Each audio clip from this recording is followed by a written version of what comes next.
You're looking over the fence at a schoolyard in Cleveland, Ohio. And here's what you see. It's recess.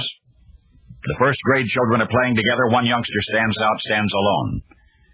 He's the new boy in school. It is his first day. He has been teased mercilessly, has already been given an unflattering nickname. Now he is abandoned and wondering why. The boy is a likely target for ridicule. In the first place, he is dressed differently than the other boys. His elegant attire is the sort you might find in a British school. Eton collar, flowing tie. And that's understandable, too, because the youngster has only recently moved with his parents from England. He was born in Eltham, a London suburb. He'd still be there, as a matter of fact, had his father's irresponsibility not interfered with family business. Dad was one of those men who believes himself to be higher born than his position and means would indicate.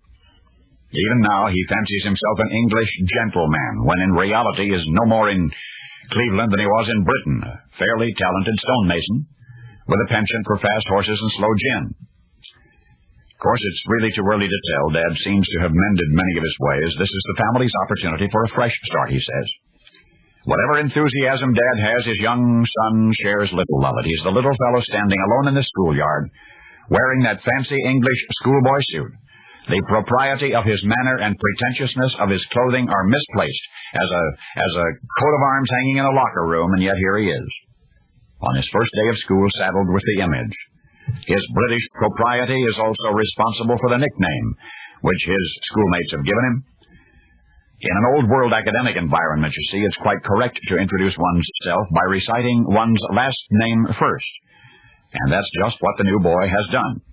When curious fellow first graders asked who he was, he gave his last name and then his first name. And both names in that order produce the sound of a single unrelated word. Embarrassed over the misunderstanding, the youngster contemplates his options.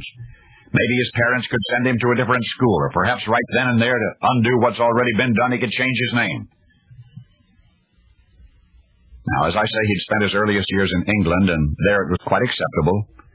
There it was even expected that a schoolboy should introduce himself by stating his last name first.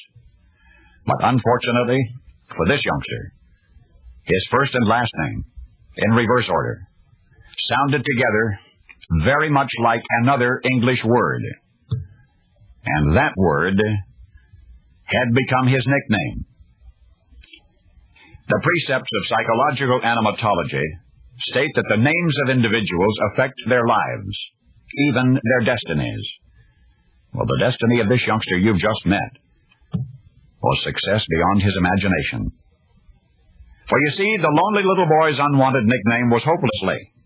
Hopelessly. His first name was Leslie. His last name was Hope. Hopelessly.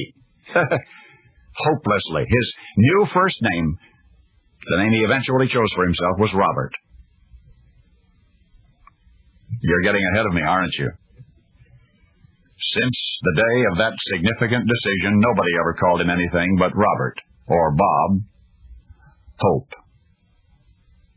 And now you know the rest of the story.